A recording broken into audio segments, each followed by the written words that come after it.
यानी कि निम्नलिखित का मान क्या है, ठीक है ना। What is the value of the following, ठीक है ना। ये क्वेश्चन दिया है, पहले मैं आपको क्वेश्चन हल करके बता देता हूँ, फिर मैं आपको बोडोमॉस का रूल समझा दूंगा, ठीक है ना। तो चलो पहले हल करते हैं। ज़्यादातर बच्चे मेरे हिसाब से बोडोमॉस का रूल जानते होंगे। पहले क्या हल करेंगे हम, कोष्टक, ठीक है ना। उसमें भी सबसे छोटा कोष्टक माइनस कितना आ गया 31 माइनस 60। अब देखो इसमें से हम क्या हल करेंगे, पहले भाग। तो भाग जब हम हल करेंगे तो 4 का भाग देंगे 60 में, कितनी बार जाएगा 15 बार। तो हम क्या लिख देंगे यहाँ, सीधा मैं लिख देता हूँ, है ना। तो 31 माइनस 15 और गुना 5, ठीक है। अब देखो यहाँ से आपको लाइन नहीं चेंज करनी है, मैं यही हल कर देता हूँ। देखो यह हमने भाग कर लिया, अब हमें क्या करनी है 15 की इसमें गुना, तो ये कितना होगा 75। तो मैं यहाँ डायरेक्ट 75 लिख देता हूँ, ये लिख दिया 75, ठीक है। अब यहीं से देखो स्टेप यहीं से हल होते चले जाएंगे, ठीक है।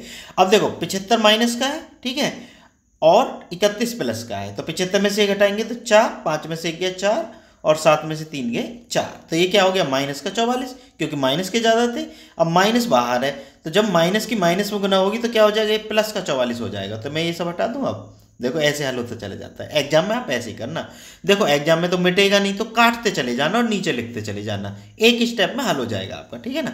तो ये अभी प्लस हो गया 30 प्लस 44, 30 प्लस 44 कितने हो गए भाई, 4 और 3 7, यानी 74 हो गए, ठीक है। तो हम यहाँ 74 लिख दें। अब देखो 38 माइनस है ना, तो 38 में से जब 74 जाएंगे, क्योंकि माइनस का चिन्ह है, तो कितने बचे 14 में से 8 गए 6, और ये 6 में से 3 ये 3, तो ये बचा माइनस का 36। तो जब हम 72 में भाग देंगे माइनस 36 का, भाई अब ये सब खत्म हो गया, अब क्या बचा माइनस का 36।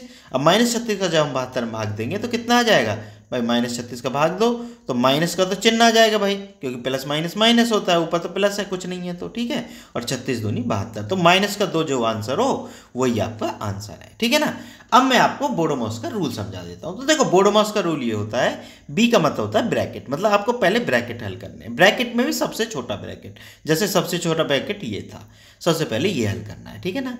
ओ का मतलब होता है ऑफ। देखो वैसे तो ऑफ का मतलब गुना होता है, लेकिन अगर भाग भी आ रहा है, क्योंकि उसके बाद देखो ये डिवाइड है, ये डिवाइड है, इसका मतलब भाग है, भाग भी आ रहा है तो भी, जैसे मैं एक उदाहरण लेके बता देता हूं। जैसे आपको क्वेश्चन आ जाए कि 2 का, आप ऐसे करो 25 भाग 5 का 3, अगर ऐसा लिखा जाए 3/5, तो आपको पहले ये हल करना है।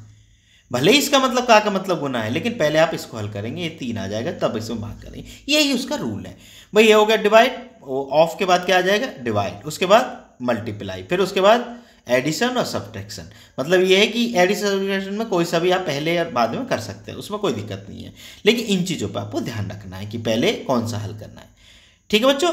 मेरे हिसाब से बात बहुत अच्छे से समझ में आ गई होगी। अगर वीडियो पसंद आई हो तो चैनल को सब्सक्राइब जरूर कर लेना। मिलते हैं फिर नेक्स्ट वीडियो में।